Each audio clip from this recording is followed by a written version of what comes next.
Open this. Yeah. Okay. I hereby open the session of the Springfield Planning Commission, acting in its role as the Committee for Citizen Involvement. Could we please have a roll call? Chair Buck is absent. Vice Chair Schmuck, Here? Commissioner Driggs, Here. Commissioner Thompson, Here.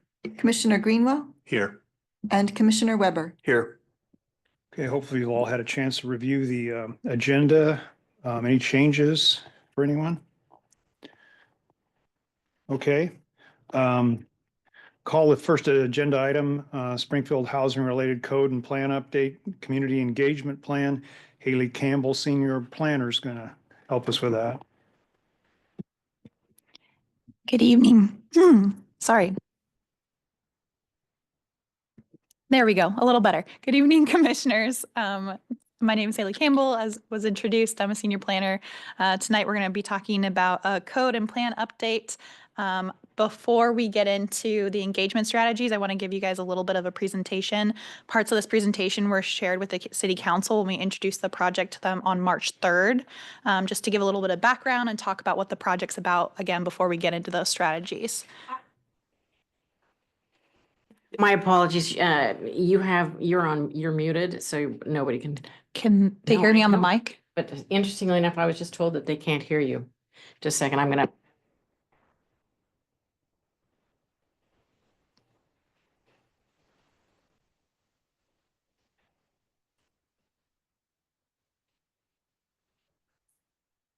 Anybody hear me online?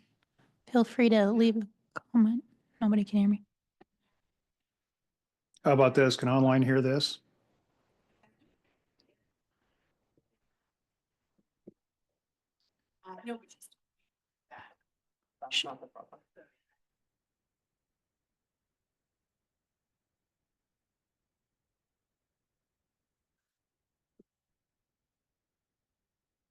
Technical difficulties.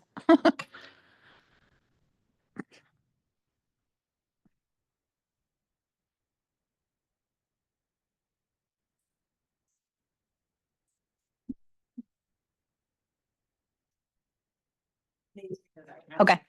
All right. We're going to continue with the presentation. So I'm just going to share my screen and we'll go from there.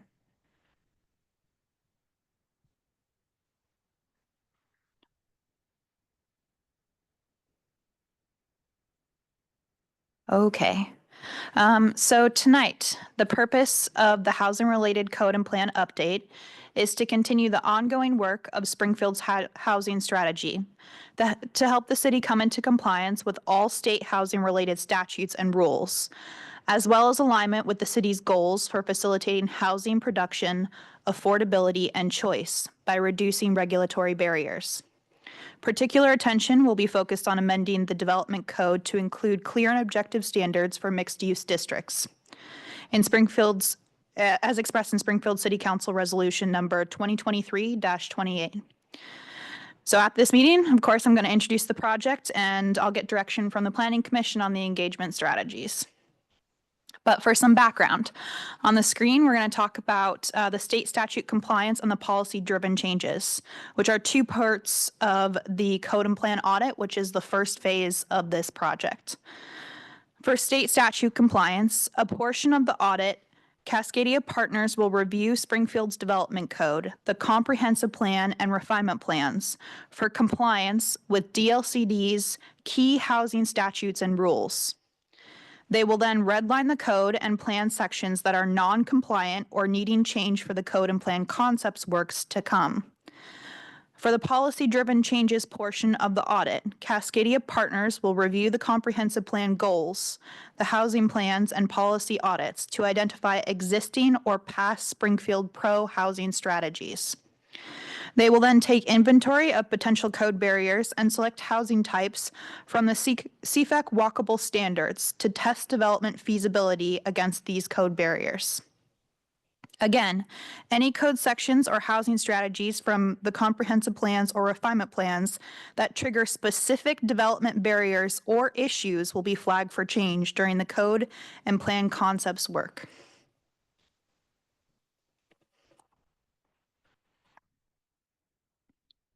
Specifically, for the code and plan audit, there are some state statutes that will be reviewed.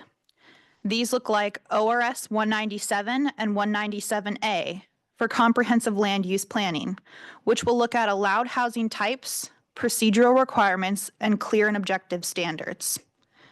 For ORS 222, city planning and zoning, we will look at permitting and review requirements. ORS 92 for subdivisions and partitions, and OAR 660 for DLCD's administrative rules, again, with emphasis on the climate-friendly areas. Cascadia Partners estimates that the majority of the findings will be reviewed internally with staff by mid-March.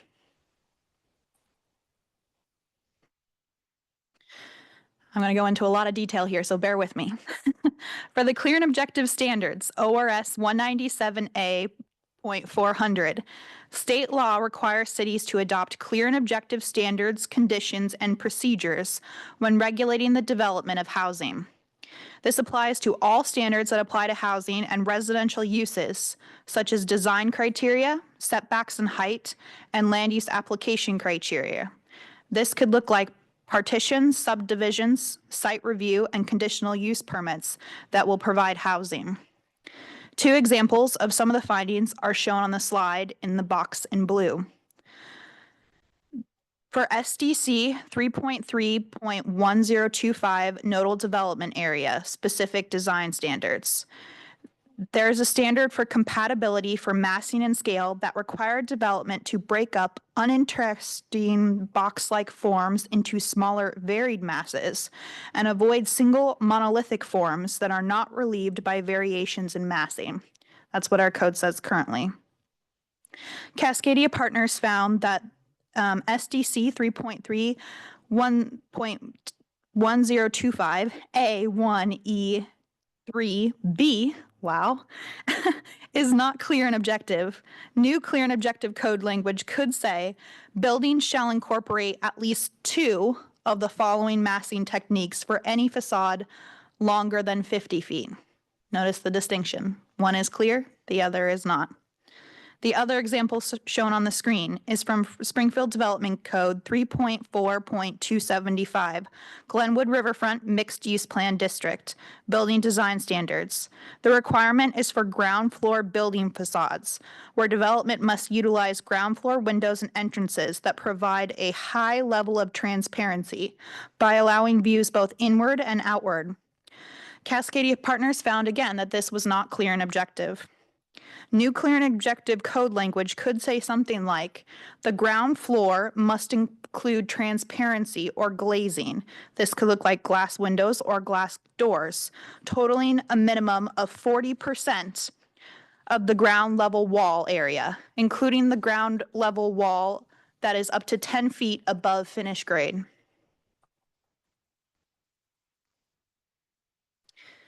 The next section is about the code and plan audit or policy-driven changes. Springfield and Cascadia Partners have discussed looking at policy-driven changes as they affect multifamily and mixed-use land districts in Springfield.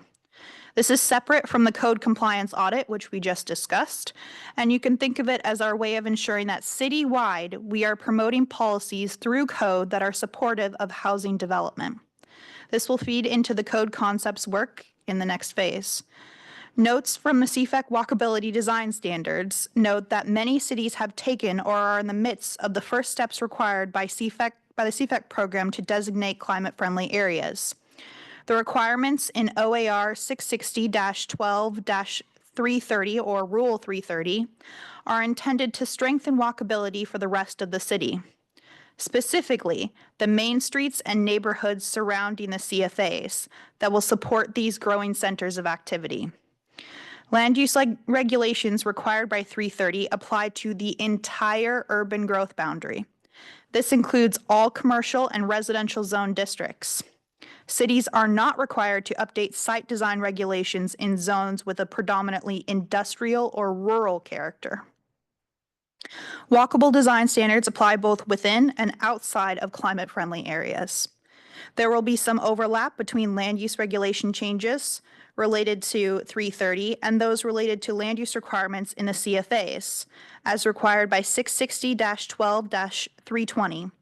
The intent is that the CFEC standards cover additional areas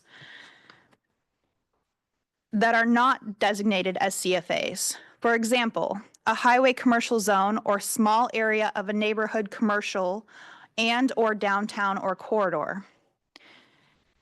The intent behind the question on the screen is to assess how well Springfield's current multifamily and mixed-use land districts support development types promoted by CFEC. Again, this will feed into the code concepts portion of the project. Related questions might include, are there certain building types that should be allowed in certain land use districts? Which ones? What standards would have to change to allow that to happen? Are the proposed changes palatable to the city, etc.? I'm now going to stop sharing and I'll move on to the discussion portion and a little bit of background on the project. So as I mentioned earlier, we did take this proposal to the City Council to introduce the project on March 3rd. For a little bit of background, we also discussed the mixed use districts when we introduced the housing and non-residential area code amendments in 2024. Staff noted that while that was outside of the scope of that project, we hope to work on it if we receive the grant for this project, which we did, and that's why we're proceeding with this project at this time. So to discuss the engagement plan and the strategies in the plan, we'd like to ask some questions. These are not limited to these questions alone. Number one, are the proposed engagement activities the best method to achieve the outreach goals? Are there any edits or questions to the key messages? Are there any suggestions on who and how staff should recruit for the technical advisory committee? When we did take this to council, council advised the creation of an ad hoc governance committee and that the planning commission consider the creation of a technical advisory committee. We would have to recruit for that technical advisory committee. So if the planning commission's recommendation tonight is to proceed with a technical advisory committee, we'd start recruitment for that pretty much immediately.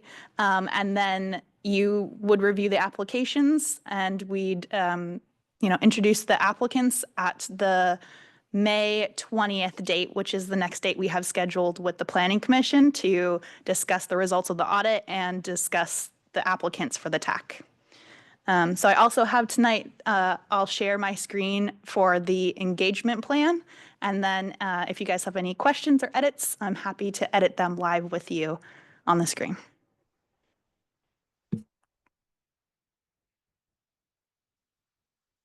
Okay, thanks. Thanks, Haley.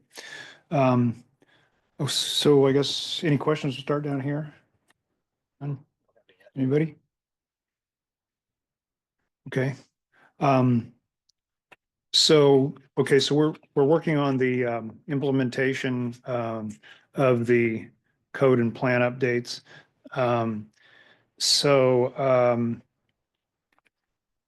And so this is specifically about informing the public and getting the code in compliance with state guidelines, state mandates, correct? So I guess could you share, first of all, DLCD hires the consultant, but do they provide any compensation to the city for going through this process? No. Okay. So I guess I have some specific questions about the process in terms of what it's to highlight, what it's specifically supposed to look at. So, and help me with this. Is this to this has nothing to do with housing need. I mean, it's not going to change it's not going to help housing need. It's just going to tell us how that's supposed to be done. I have Sandy talk about this one. So this project doesn't analyze what housing need we have, but what it does do, hopefully, is it provides an easier path in the mixed use areas in particular to provide for someone to create that housing as well as comply with state law. So we're hoping that we can expand the types of housing and that the developers will find it easier to build housing in Springfield as a result of this project. Strictly from the standpoint of their understanding the requirements, may not comply with the market, but they're, as long as they understand the requirements for housing, then they've got a choice to build it or not. Well, making the requirements easier. Like, I mean, Haley gave you some examples of code language that it's like, well, Yeah, how would we meet that requirement when it's not clear to a developer? Whereas if we have clear standards, then they know what to do. It takes the question out of it. So they don't have to invest and wonder if it's going to be approved or not. And maybe allow more housing in mixed use areas than we currently allow. A lot of times we require a certain percentage of commercial. As long as we're not threatening our commercial and industrial land inventory, then maybe we can allow more housing in those mixed use areas than we allow now. okay, so that's a fine walk. I mean, you have to be careful about how you implement state standards so that you don't put a wet blanket on any kind of development that you might be desirable. Mhm. Okay. Thank you. Excuse me, I'm just kind of looking at my notes, make sure I've got all my questions. Anybody else with questions? Nobody? Okay, well, I think that's helpful. So we're looking at implementing this guide that we've been provided. Anybody, again, questions? Because somebody want to make a motion as to whether to adopt this concept and purpose?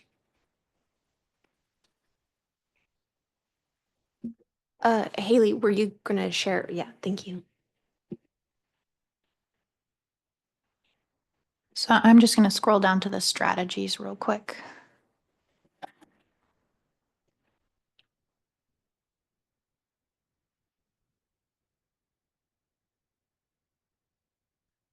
Okay. And this is just broken down by the different phases of the project. So we have kickoff launching of the project. That's basically the phase that we're at right now. We're going to create that project page. We discussed with City Council, the governance committee created ad hoc. The next big task would be the recruitment for the TAC, the Technical Advisory Committee. So we have some examples here on the screen of ways that we would like to consider recruiting for that TAC. That includes posting on the project webpage, a city newsletter, a media release, social media. We'll have an announcement proposed at the Development Community Center. That is anytime an applicant comes and they have an application to submit to our current planning department, there will be a notice up on the screen or a poster out in the hallway to say, hey, we're recruiting for a TAC. There will be an application form available for them to take with them. There will be a link to the application form that will be online. And then another suggestion that we had was business cards. We are considering the option of visiting some businesses in key areas. This could be downtown, Mohawk, Gateway, to recruit potential people to the TAC. The next phase, again, we're going to have that audit phase. So Cascadia is in that process right now of generating an audit for us to review. Staff will review that internally. Once it's finalized, then we'll move on to the concepts phase. That's more of a public outreach portion, so that will have one of the first phases where we will engage with the public. We're not expecting to engage with the public until this summer. But we will also be looking for opportunities to engage in projects or timelines where we could attend public meetings or events. Let's say an event at city, at the Well, there'd be the block party for block one. party. Thank you. Thank you.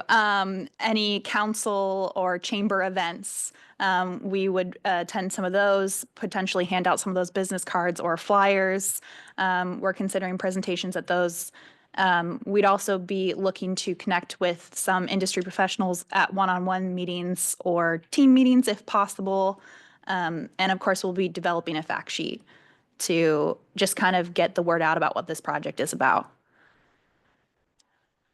Then moving on to the concept phase that would happen over the summer. Again, we're going to connect with those industry professionals. We'll meet with the governance committee with the intent that city council will likely be on recess, but they'll want to be kept informed about the progress we're making for this project.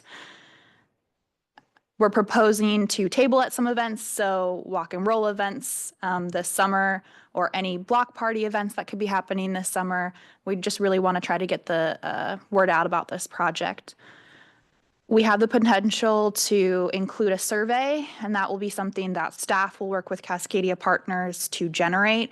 Cascadia Partners might produce some of the graphics for the project, maybe some of the content. We are looking at potentially hosting the survey ourselves, but they would help us generate the materials that would go into that survey. And then for the amendments phase, again, pretty much the same thing, although with this portion, we hope to hold some public workshops.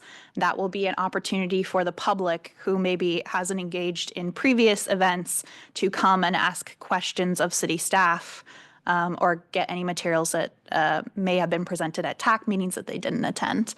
So it'll really be wrapping up the project for eventual adoption. By the time we get to the adoption phase, Cascadia has kind of wrapped up the project, and it'll be on the responsibility of staff to take it through the adoption process. That is slated to happen at the beginning of next year. So imagine 6 months in the beginning of 2026 for adoption. That was an overview of the engagement strategies. Does anybody have any questions or thoughts?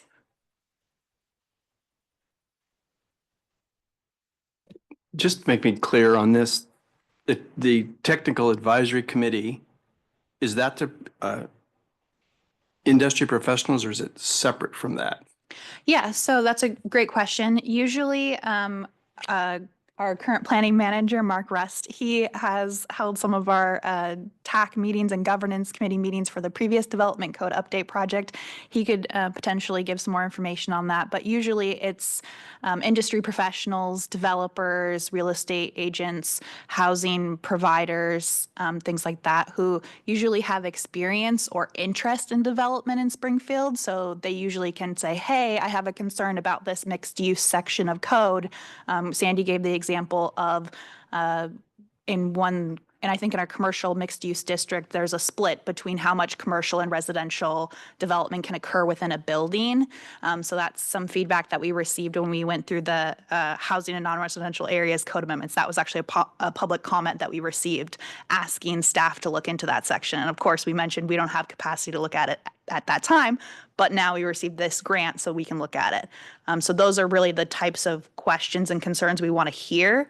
But that doesn't mean that we also don't want to hear from the public. Of course, there could be, community members who have great input on, hey, I'd like to consider housing in these areas or my neighborhood, or I have a concern about traffic and how that relates to housing. So I think it's gonna depend on what kind of feedback and interest we get from the public.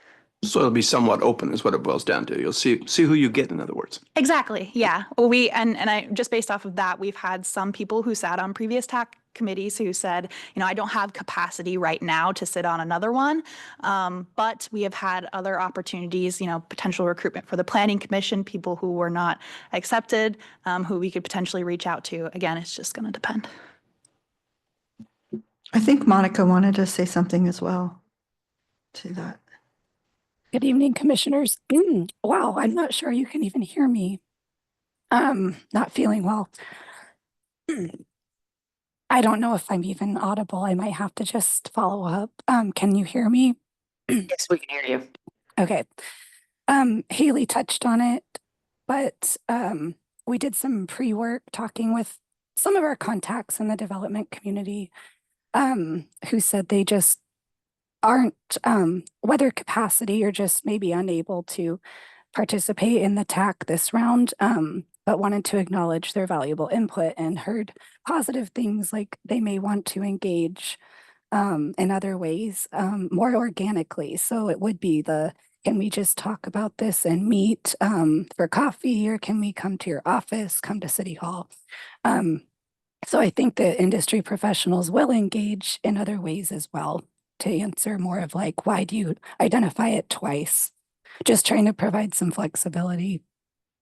Okay, and I should probably stop talking now. Thank you. Yeah, thanks for that input. You down here? Questions? Yeah, thanks so much for the great presentation. Just had a few thoughts from the public engagement side. I found that sign-in sheets are really effective. I'm a big promoter of them. Put them next to candy on a big table, make them more attractive, and really encourage follow-up. So one of the things I try to do in my position is basically get their names and then make sure that they understand that they are valued, their opinion is valued. So I send a follow-up communication to add them to a listserv if we have that for the city of Springfield. And secondly, I'm really glad that we're highlighting folks who are currently in the industry. In my previous experience, contractors and developers are the primary folks who are going to be accessing this code. And so I really liked your plain language example of breaking down the percentages and so forth. I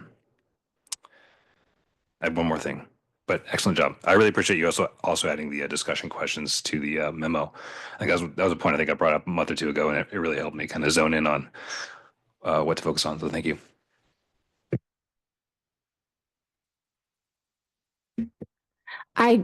Sorry, back up a little.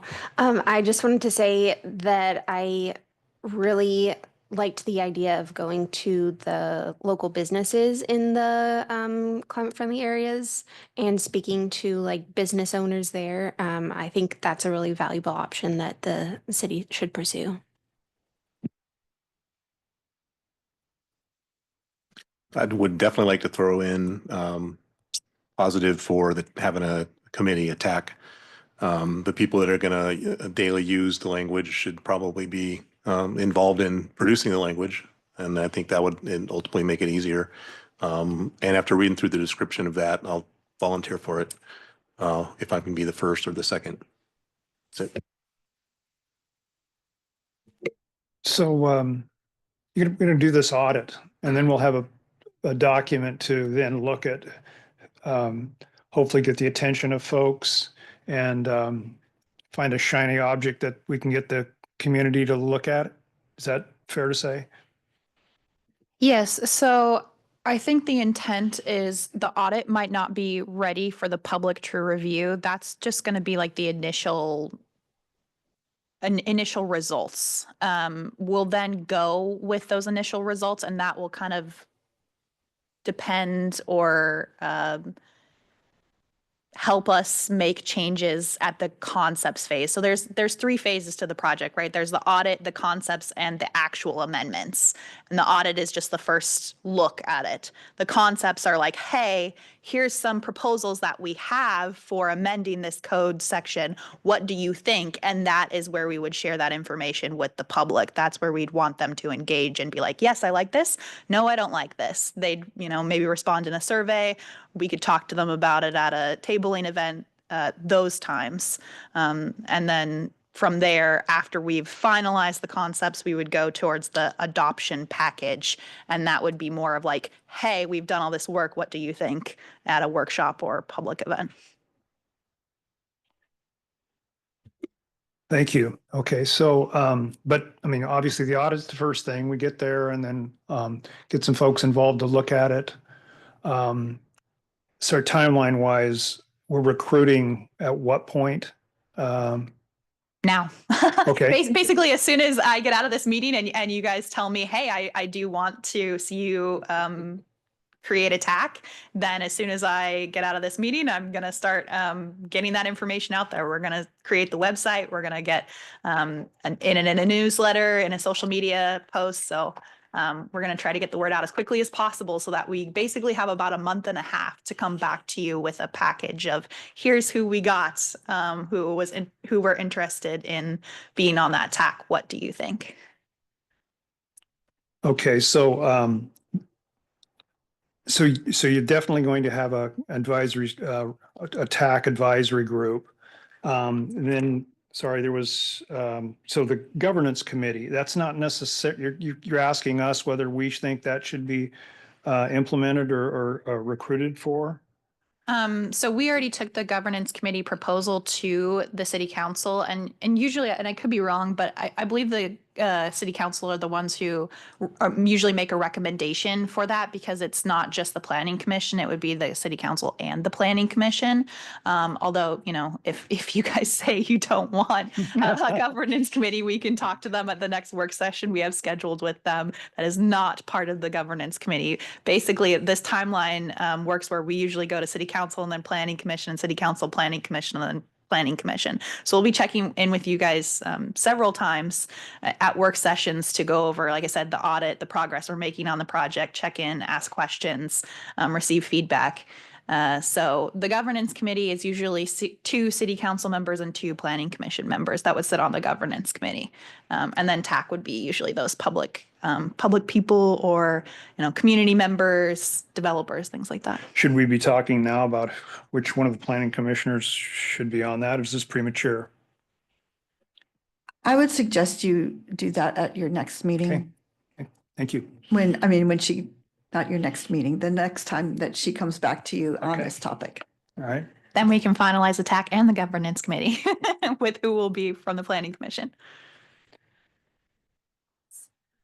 You need a motion from us to initiate the TAC?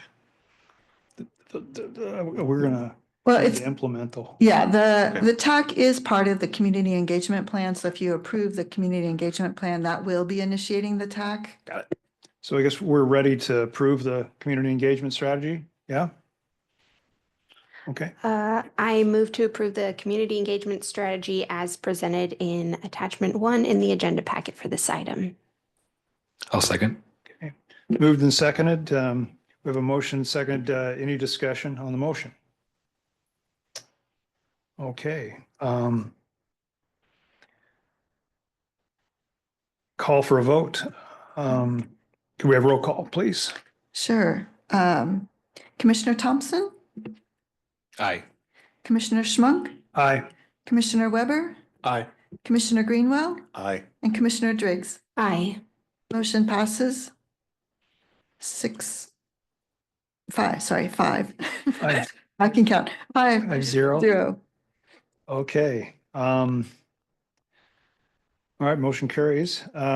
We're going to adjourn the community involvement session. And I guess, so adjourn that, and unless someone wants to take a few minute break, we'd move right into the regular meeting. Everybody good with that? Okay. I hereby open a regular meeting of the Springfield Planning Commission. Could we have roll call, please? Chair Buck is still absent. Vice Chair Schmunk, Here? Commissioner Greenwell, Here. Commissioner Thompson, Here. Commissioner Driggs, Here. and Commissioner Weber. Here. Okay, any adjustments to the agenda tonight? Okay, seeing none. Yes, thank you, Haley. Okay, seeing none, we're going to do the Pledge of Allegiance.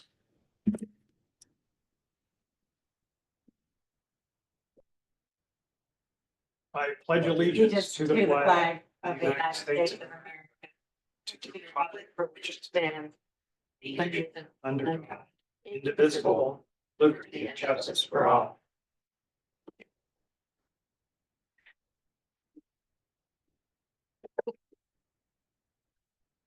Okay, now we're going to approve the minutes from March 4. Any corrections to the minutes as published in the packet? Okay, no corrections. The minutes are approved. Minutes for March 4th, 2025 are approved. And do we have any business from the audience? You can read, we have attendees in the, not in the audience, but online. So if you wouldn't mind reading Okay. the instructions for that, please. We will now take business from the audience. This is the time in our agenda for public to provide testimony on any topic relevant to the Planning Commission, not otherwise on our agenda tonight. Later in our meeting, there will be a public hearing with an opportunity to address Planning Commission on specific topics of the proposed Highland site review. So anyone online, if there, I guess there is online folks. So if you would like to speak, please raise your hand feature on the Zoom or press *9 if you're joining by phone. If you're here in person, please fill out the request to speak and card and present it to the Planning Commission assistant. When called upon to speak, please state your name and mailing address. Please keep your comments to 3 minutes.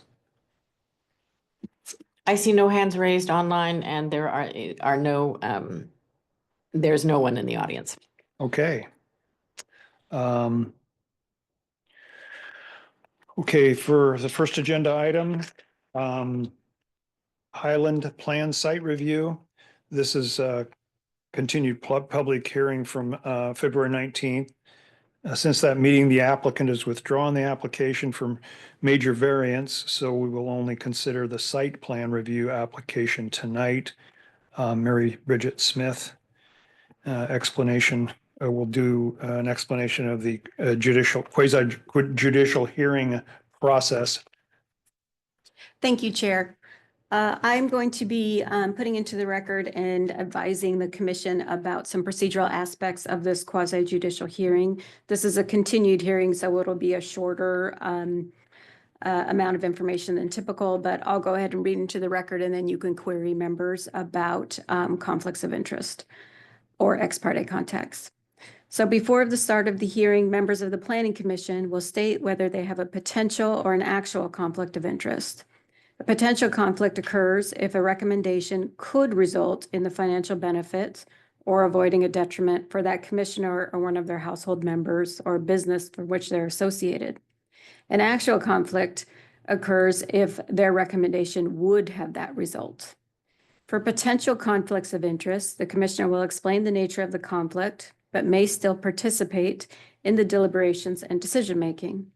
However, if an actual conflict exists, the commissioner must step down from the commission during the matter and may not participate in the deliberations or decision-making.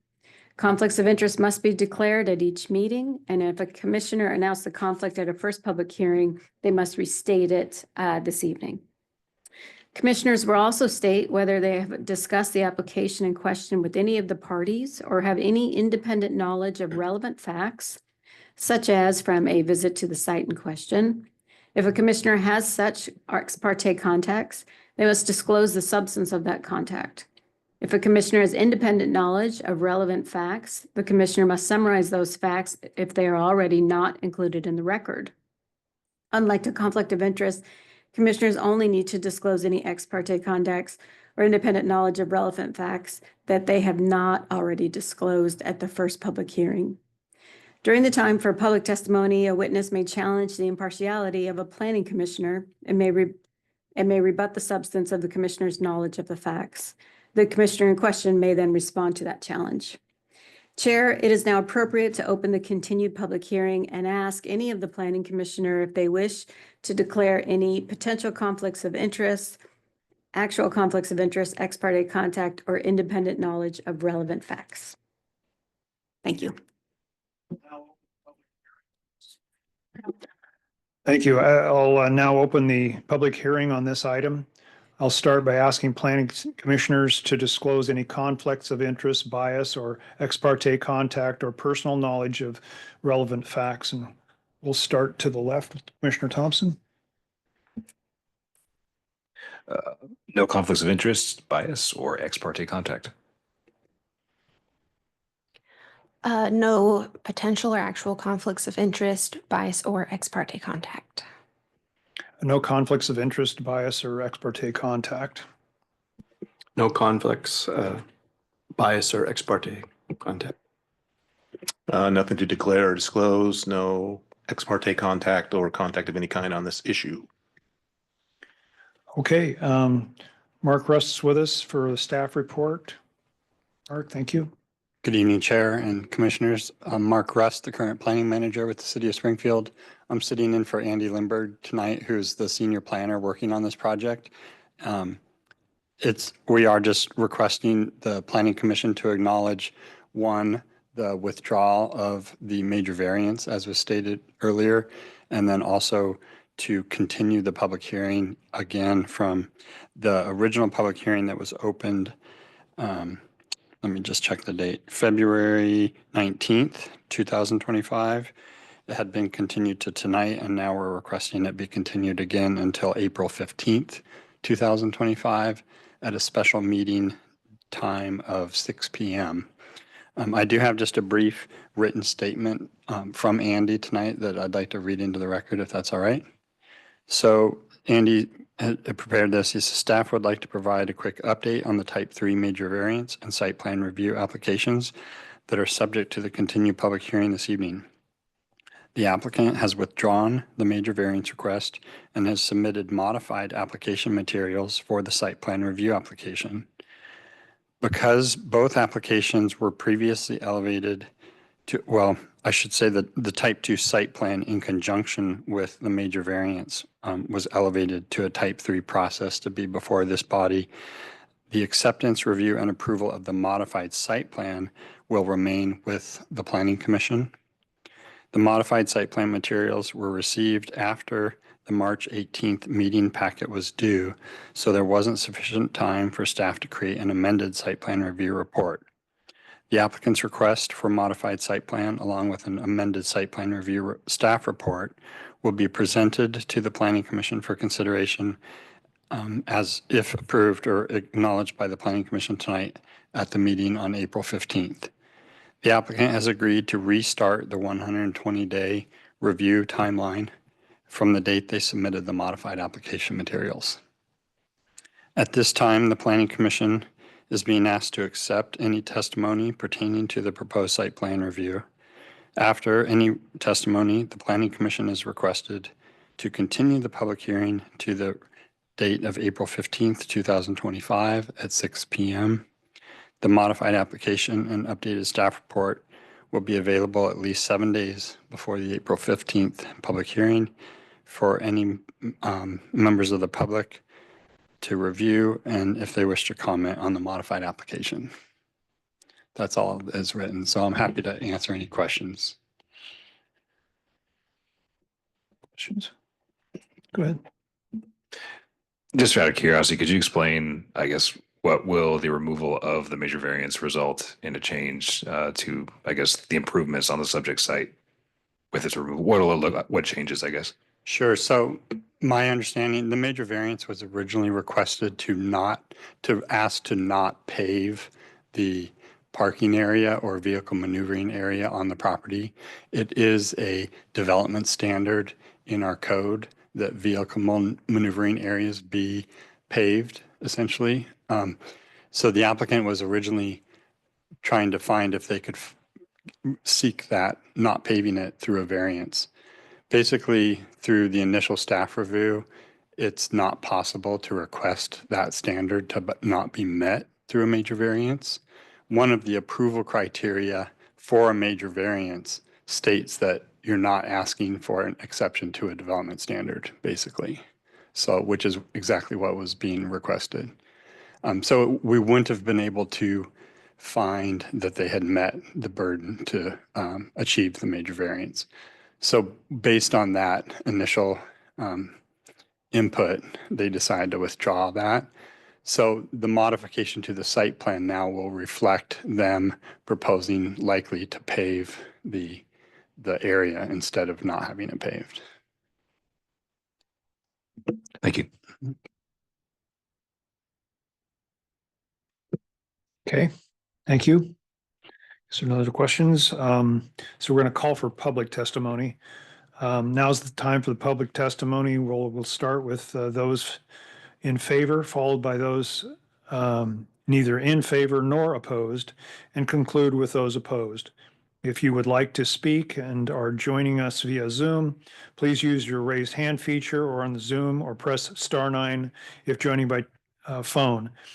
If you're here in person, please fill out a request card and present it to the Planning Commission assistant. When called upon to speak, please state your name, mailing address, and keep your comments to 3 minutes. So we'll call for public testimony. Anybody online? We have people online, and there are no hands raised, and we only have staff in the audience. Okay, all right. So and nobody has any other questions?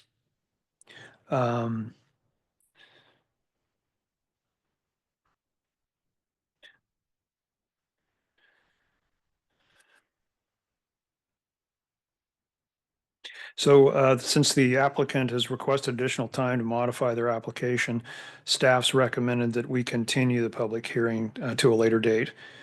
Do we have a motion, please? I'll make that motion. Okay. Seconded. It moved and seconded. And just for the record, I want to clarify that the date of the hearing will be Tuesday, April 15th at 6 p.m. Okay. 6 p.m. Tuesday, April 15th. We have moved and seconded. Any discussion on the motion? Okay, seeing none, I'll call for a vote. Could we have roll call, please? Commissioner Greenwell, Aye. Commissioner Weber, Aye. Vice Chair Schmunk, Aye. Commissioner Driggs, Aye. and Commissioner Thompson. Aye. Motion passes 5-0. Okay. Now we will, thank you, Mr. Rust. We'll now hear business from the Planning Commission. Are there any reports of council actions? I have an assigned report from March 10th, which I will be prepared to provide at the next meeting. I also have one. I'll defer. Okay. Anybody else? Okay. Any other business from the Planning Commission? Anything that's come up? Please. I'm just curious where we're at with applicants to fill the spot of the commissioner I've never met yet. So council did interview Planning Commission applicants, decided they wanted to continue recruiting. So we've reopened the recruitment for Planning Commission. So please spread the word for both Planning Commission and now the Technical Advisory Committee for the Housing Code Project. Yes, get the word out there. Any business from Development and Public Works Department, please? That pretty much was what I was going to share. Okay. You got ahead of me. So Okay. thank you. Your next meeting on April 1st, we'll be back with Haley Campbell again, but this time talking about floodplain. So we'll have a work session starting at 6 o'clock. I think that will give you a good opportunity to have some dialogue with Haley, our floodplain manager, Jeremy, Christina, our assistant city attorney, to talk about options. We're going to really focus on getting direction as to how the Planning Commission wants us to move forward. Since there are some various options, you expressed quite a number of good questions last time that we're hoping to be able to help you work through. And then the continued public hearing at 7 o'clock on the floodplain to comply with the FEMA's PICM. Okay. Okay, great. Anybody has anything else? I'm going to adjourn the Planning Commission regular meeting. Thank you all.